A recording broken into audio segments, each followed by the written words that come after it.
प्रिय साथियों, आज का दिन मेरी ज़िंदगी में बहुत ख़ास है। वो इसलिए कि जब हर कोई अपनी पढ़ाई पूरी करता है तो उसका लक्ष्य होता है कि मुझे नौकरी मिले। और आज ही के दिन 15 अक्टूबर 2004 को मैंने अपनी सर्विस ज्वाइन की थी और आज मेरे 17 साल पूरे हो गए हैं। इस उपलक्ष्य में मैं अपने सभी जो शुभचिंतक हैं उन सभी का आभार करने आया हूँ। सबसे पहले मैं परमपिता परमात्मा का आभार करता हूँ कि जिन्होंने मुझे सेहत बख्शी, जिन्होंने मुझे अपना आशीर्वाद दिया ताकि मैं ये जर्नी इतने अच्छे तरीके से पूरी कर सका। उसके बाद मेरे माता पिता का आभार, जिन्होंने मुझे ऐसे संस्कार दिए ताकि मैं अपने जीवन में एक ऐसे मुकाम पर आकर खड़ा हूँ जहाँ से मुझे जब मैं पीछे देखता हूँ तो फ़ख्र महसूस होता है।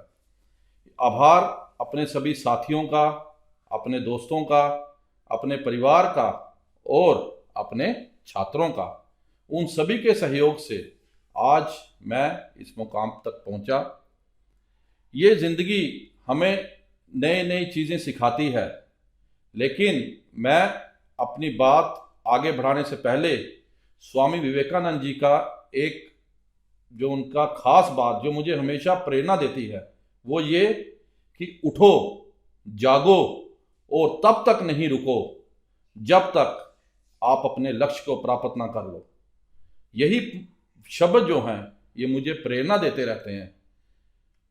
अगर मैं आज अपनी कुछ उपलब्धियां आपके साथ शेयर ना करूं तो ये अच्छा नहीं होगा। वो इसलिए क्योंकि ये जो उपलब्धियां जो आज मैंने हासिल की हैं ये सभी आप सभी के सहयोग से पॉसिबल हो सकी।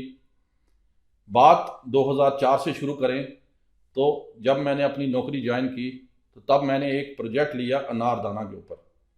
उस प्रोजेक्ट में मैंने किसान भाइयों को ये बताया कि कैसे आप अनारदाना को अच्छी तरह सुखा सकते हैं, क्योंकि पहले वो इसकी जो ड्राइंग थी वो कमरे की छत पे करते थे जिसमें उनको अच्छे इनकम नहीं मिलती थी।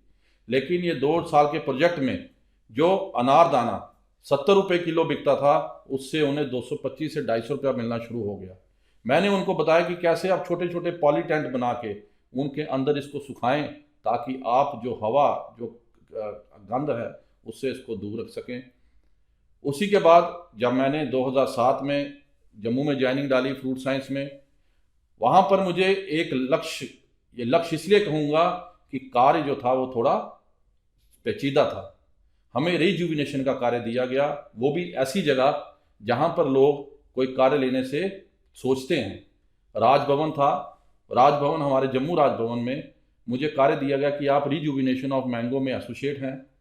लेकिन परमपिता परमात्मा की आशीर्वाद से वो कार्य हमारा एक सक्सेस स्टोरी लेके आया और उसी कार्य को देखते हुए फिर मैंने रिजुविनेशन ऑफ आंवला और गुआवा पे भी काम किया। तो ये जो कार्य था रिजुविनेशन का ये एक सक्सेस स्टोरी थी मेरे लिए। उसके बाद मैंने कई और कार्य किए जिनमें फ्रूट्स की मेच्योरिटी के स्टैंडर्ड्स की बनाए गए कि आपको कब फ्रूट की हार्वेस्टिंग करनी है। ये भी मेरे पास एक अच्छा प्रोजेक्ट था और इसमें मैंने कुछ मेच्योरिटी स्टैंडर्ड्स कुछ फ्रूट्स के निकाल के दिए जिसमें आम, अमरूद, आंवला, स्ट्रॉबेरी। और मुझे आपके साथ ये बताते हुए हर्ष महसूस होता है कि मेरी 10 से 12 टेक्नोलॉजीज जो हमारी कॉस्ट की पैकेज ऑफ प्रैक्टिस है उसमें इंक्लूडेड है। तो ये सभी आप सभी के सहयोग से ही पॉसिबल हो सका। उसके बाद मैं बात करूं तो मेरा एक जो ड्रीम प्रोजेक्ट था वो था कि मैं लोगों को जोड़ूं कि वो पौधे लगाएं।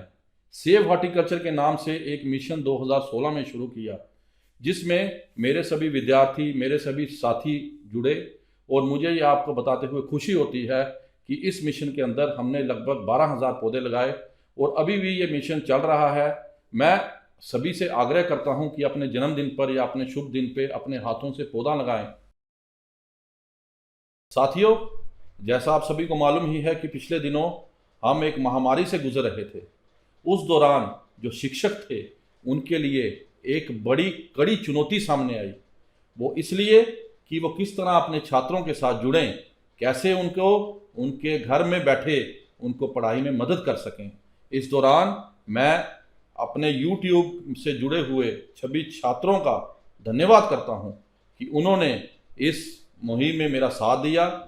हमने इस दौरान बहुत अच्छा स्टडी मटेरियल तैयार किया है, जिसमें फ्रूट, वेजिटेबल, फ्लावर्स की प्रोडक्शन टेक्नोलॉजीज के बारे में बताया गया है, जिसका यूज़ सभी अंडर ग्रेजुएट और पोस्ट ग्रेजुएट स्टूडेंट्स कर सकते हैं। और मैं यही चाहूँगा कि ये जो हमने प्रयास किया है यूट्यूब के माध्यम से आप लोगों तक अपना जो स्टडी मटेरियल है पहुंचाने का, आप इसका पूर्ण यूज़ करें। आज मुझे ये बताते हुए हर्ष होता है कि ये जो प्रयास 2011 में जो मैंने शुरू किया था यूट्यूब के माध्यम से चैनल का, आज इस चैनल के 1,95,000 से ज़्यादा व्यूज़ हो चुके हैं और लगभग 5,600 घंटे इसका व्यू टाइम हो चुका है। तो ये सभी आप सभी के प्यार के साथ ही पॉसिबल हो सका। और आने वाले समय में भी अगर आपको किसी तरह की कोई जानकारी चाहिए तो आप मुझे लिख सकते हैं। मैं उन टॉपिक्स के ऊपर नए नए वीडियो आपके साथ शेयर करूंगा, इसी आशा के साथ कि ये जो प्यार जो आप सभी ने मुझे दिया है ये आगे भी आप देते रहेंगे। आज के दिन मैं एक नया प्रयास शुरू कर रहा हूं, क्योंकि हर अच्छा काम करने के लिए कोई ना कोई शुभ दिन देखा जाता है। तो मैं आज अपना टेलीग्राम चैनल, जिसका लिंक मैं ऊपर आपके साथ शेयर करूंगा, उस पर आप जुड़िए, क्योंकि व्हाट्सएप के ऊपर आपने देखा होगा कि कई चीज़ें शेयर करना पॉसिबल नहीं है। तो इसके लिए अब टेलीग्राम एक अच्छी ऑप्शन है, इसके साथ हम जुड़ सकते हैं। और साथ ही जो विद्यार्थी, जो दोस्त जो इस वीडियो को देखेंगे, उनसे मैं एक वादा लेना चाहूँगा कि आप ये जो वीडियोस मैंने बनाए हैं इनको आप शेयर कीजिए, ताकि पूरे हिंदुस्तान में जो अलग अलग बच्चे इस माध्यम से जुड़े हुए हैं वो इसका फ़ायदा ले सकें और उन तक हमारा ये स्टडी मटेरियल पहुँचे, ताकि इस मटेरियल को यूज़ करके वो अपनी फ्यूचर में जो कॉम्पिटिटिव एग्ज़ाम्स हैं, जैसे SRF, नेट और अलग अलग विभिन्न जो एग्ज़ाम होते हैं, उनमें इनका यूज़ करके वो अपनी पोजीशन सिक्योर कर सकें। इसी के साथ एक और मैंने इनिशिएटिव शुरू किया था 2011 में, वेब पोर्टल krishisandesh.com। कुछ दोस्त, कुछ भाई मेरे इसके बारे में जानते होंगे। बहुत से स्टूडेंट्स को मैंने प्रमोट किया इस चैनल को कि आप इस पे जाके स्टडी मटेरियल देखिए।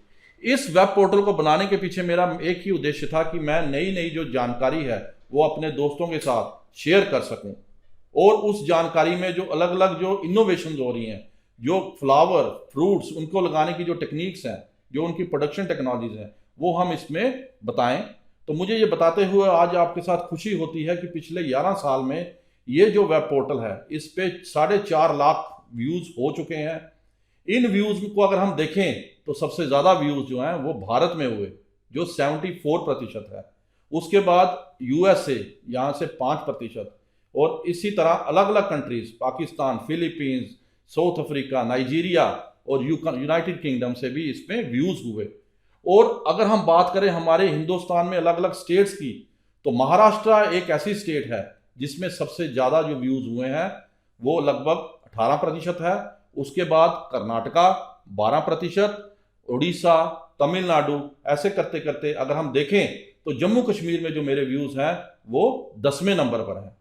तो ये वही बात इधर से निकल के आती है कि घर की मुर्गी दाल बराबर, बट ऐसा नहीं होना चाहिए। जो दोस्त मेरे इस वीडियो को देखेंगे वो मेरे इस वेब पोर्टल पे ज़रूर सर्फ करें और देखें कि किस तरह से हम लोगों की सेवा में कार्यरत हैं, किस तरह से जो मेरा प्रयास है कि मैं हर बंदे तक जो हॉर्टिकल्चर है, जो एग्रीकल्चर है, उसकी इंफॉर्मेशन पहुंचाऊं, और जो मेरे दोस्त इसमें अपने आर्टिकल्स मुझे सेंड करते हैं उनका भी मैं दिल से, अपने दिल की गहराइयों से उनका शुक्रिया अदा करता हूं। इसी दौरान मुझे कुछ और असाइनमेंट्स मिली जिसमें मुझे फॉरेन एक्सपोजर मिला। सबसे पहले 2012 में मैंने मशाव की एक स्कॉलरशिप मिली, जिसमें मैं इज़राइल गया। वहाँ पर वॉल्कनी सेंटर में मैंने लगभग 25 दिन अपने दिए, और इन 25 दिनों में मैंने बहुत सी चीज़ें सीखी, जिनका प्रयोग, जिनका यूज़ मैं आज अपने प्रैक्टिकल लाइफ में कर रहा हूँ। इसके लिए मैं थैंकफुल हूँ। उसके बाद मुझे मौका मिला अपने देश को रिप्रेजेंट करने का। भारत सरकार ने मुझे एक असाइनमेंट पे भेजा बीजिंग, जहाँ पर जाके मैंने माउंटेन एग्रीकल्चर इन इंडिया पे अपना पक्ष रखा, और जिसको उन्होंने FAO की बुकलेट में पब्लिश भी किया। ये भी मेरे लिए एक बड़ी गौरव की बात थी। उसके बाद मैंने बैंकॉक में जाके भी कुछ अपनी इंटरनेशनल कॉन्फ्रेंसेस में अपने पार्ट किया, तो ये कुछ इंटरनेशनल एक्सपोजर भी मुझे मिला ड्यूरिंग दीज 17 ईयर्स। अब अगर बात करूं अपने स्टूडेंट्स की, तो इस दौरान मैंने 7 एमएससी और 5 पीआईडी स्टूडेंट्स को गाइड किया जो अपनी डिग्रियां ख़त्म कर चुके हैं, और अभी प्रेजेंटली 2 पीआईडी स्टूडेंट मेरे साथ काम कर रहे हैं। तो ये जो चीज़ें जो मैंने इन 17 सालों में की, ये मैं आपके सामने रख रहा हूँ। साथ ही इस दौरान मैंने बहुत से पेपर पब्लिश किए जिनका आप ब्यौरा रिसर्च गेट पे जाके ले सकते हैं। मैंने इस दौरान कुछ बुक्स पब्लिश की जो स्टूडेंट्स के लिए रेडी रेफरेंस मटेरियल हैं, बहुत से रिव्यू पेपर पब्लिश किए, बहुत से बुक आर्टिकल्स पब्लिश किए, बुक चैप्टर्स पब्लिश किए। तो ये सभी जो है, ये सभी चीज़ें तभी पॉसिबल हो सकी जब आप सभी का प्रयास मुझे मिला, आप सभी की विशेज़ मुझे मिली, आपकी दुआएं, आपका सहयोग ही इन चीज़ों को पूरा करने में मुझे मदद दे रहा है। और आशा करता हूं कि आगे भी इसी तरह आप मुझे प्यार मोहब्बत देते रहेंगे। अब अंत में मैं शुक्रिया अदा करूंगा अपने प्रोफेसर्स का, जिसमें प्रोफेसर एसवी राठौर साहब जिन्होंने मुझे एमएससी में गाइड किया, और प्रोफेसर एफए मसूदी साहब जो मेरे पीएचडी के एडवाइज़र रहे। इन्होंने मेरे जीवन को एक नई दिशा देने में बड़ा सहयोग किया। साथ ही आभार हमारे पूर्व vice chancellor Shri HU Khan साहब का, जिन्होंने मुझ पर भरोसा करके मुझे 2004 में नौकरी दी। अगर वो नहीं, मुझे उस समय मेरी क्षमता को नहीं जांचते, मुझे ये पद नहीं देते, तो शायद आज इस वीडियो को बनाने के लिए मैं आपके सामने नहीं होता। उसके बाद जो vice chancellor professor Nagendra Sharma ji, जिन्होंने मुझे भद्रवाह से डिवीज़न में लाया, और ये मैं अपना सौभाग्य मानता हूं कि मैं सही समय पर अपने जो टेन्योर भद्रवाह में देके यहाँ आ सका। उसी कारण जो मेरी दिशा थी वो निर्धारित हुई, डिवीज़न में मुझे काम करने का मौका मिला। उसके बाद बी मिश्रा सर का शुक्रिया, जिन्होंने मुझे प्रमोशन देके असिस्टेंट से एसोसिएट बनाया। बाकी जितने भी गुरु, जितने भी आदमियों का मुझे सहयोग मिला, उन सभी के लिए मैं उनका आभार व्यक्त करता हूं। बाकी आप सभी जानते ही होंगे कि इन दिनों मेरे साथ कुछ अलग तरह के घटनाक्रम चल रहे हैं, उनका मैं ज़्यादा जिक्र नहीं करूंगा, लेकिन फिर भी मेरी क्षमता से मुझे जितना कार्य करने को मिलता है, और मैं ये बताते हुए फख्र महसूस करता हूं कि मैं अपनी नौकरी के साथ पूरी जस्टिफिकेशन कर रहा हूं। प्रिय साथियों, मुझे बहुत फख्र महसूस हो रहा है आपको ये बुकलेट दिखाते हुए। ये देखिए, ये एक बुकलेट नहीं, ये मेरा रिज्यूमे है।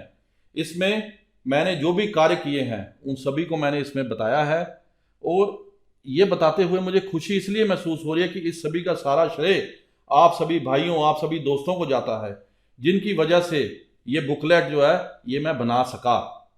आप सभी का प्यार, आप सभी के सहयोग से ही ये कार्य मैं कर सका, उसके लिए मैं आप सभी का धन्यवाद करता हूं।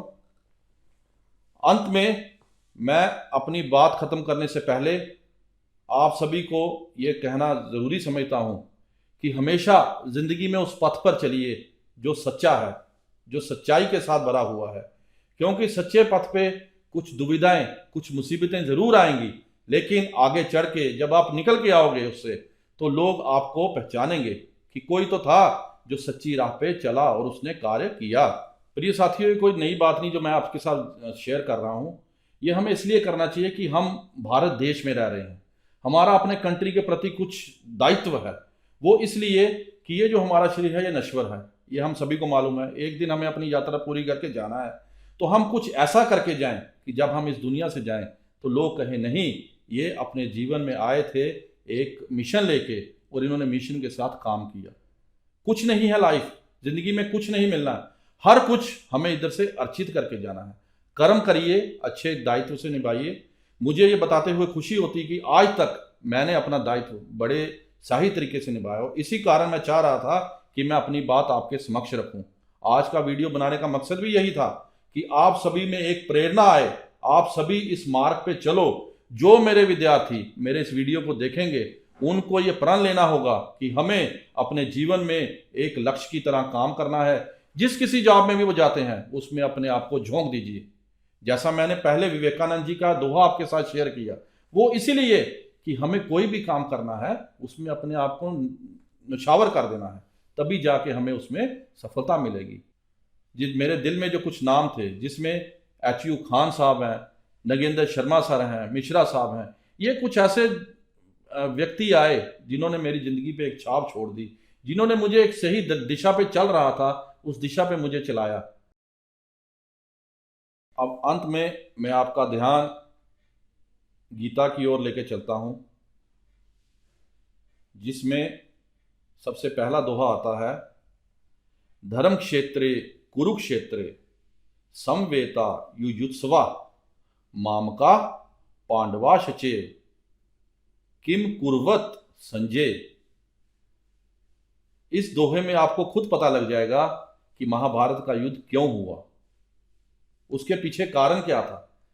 कोई कहता है पांडवों के कारण हुआ, कोई कहता है कौरवों के कारण हुआ, कोई कहता है कि द्रौपदी के कारण हुआ, लेकिन ये दोहा अपने आप में आपको बताता है कि ये धृतराष्ट्र के कारण हुआ।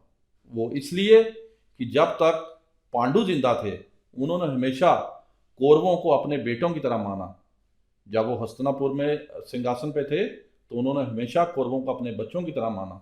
लेकिन इस दोहे में आप देखिए कि धृतराष्ट्र संजय से पूछ रहे हैं कि पांडव के पुत्र और मेरे पुत्र, मतलब ये कि सच्चाई की राह पे अगर आप चलेंगे, अगर आप निष्पक्ष होके हर चीज को देखेंगे, उसके लिए कार्य करेंगे, तो कोई भी चीज आपको अपने कार्य से पीछे नहीं हटा सकती।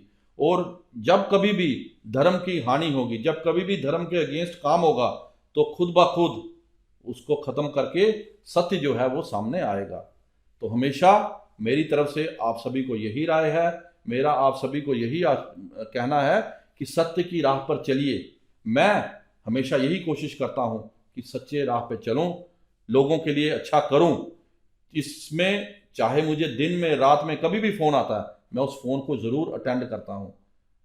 इस जगह पर मैं एक बात और आपसे शेयर करूँगा कि एक बार एक सज्जन मेरे पास आए कि सर मुझे प्लांट्स लगाने हैं, तो आप मुझे प्लांट्स दीजिए। मैंने उनको प्लांट्स दिए, उनको मैंने 2 प्लांट्स अपनी तरफ से दे दिए। मैंने कहा ये 2 प्लांट्स अमरूद के आप अपने आंगन में लगाइए। वो सज्जन रियासी से आए थे, जम्मू में एक रियासी ज़िला है। तो जब वो एक दिन मेरी रेडियो टॉक हो रही थी, तो रेडियो टॉक उन्होंने सुनी। रेडियो टॉक सुनने के बाद मुझे वो फ़ोन करके कहते हैं कि सर आज मैंने अपनी मैडम को बोला, धर्मपत्नी को, कि आज प्रभु हमारे घर में आए हैं। उनकी बात सुन के मेरी आंखों से आंसू आ गए कि आप देखिए कि कितना लोग हमें प्यार करते हैं। तो हमेशा कोशिश कीजिए, अपने सच के रास्ते पे चलिए। मैं आप सभी को यही आश्वासन के साथ कि आप जिसने जो मुझ पे भरोसा किया है, आज तक आपने मेरा जो सहयोग दिया है, यही मेरी एक स्ट्रेंथ है। मैं हमेशा आपको ये कहता रहता हूँ कि अपनी तरफ से अच्छा कीजिए, और मैं खुद भी यही करता हूँ और आगे भी इसी पथ पे चलूँगा, सच की राह का साथ निभाऊंगा। और ये भी आपसे आश्वासन करता हूँ कि जो कुछ भी आप मेरे से चाहेंगे, जब कभी भी आपको मेरी ज़रूरत होगी, आप मुझे वहाँ पाएंगे। तो अंत में आप सभी से यही आशा करता हूँ कि इसी तरह का प्यार, इसी तरह का सहयोग आप मुझे आगे भी देते रहेंगे, और मैं भी अपनी तरफ से पूरी कोशिश करूँगा कि आपको जितना हो सके मैं अपनी तरफ से अपना सहयोग दे सकूँ।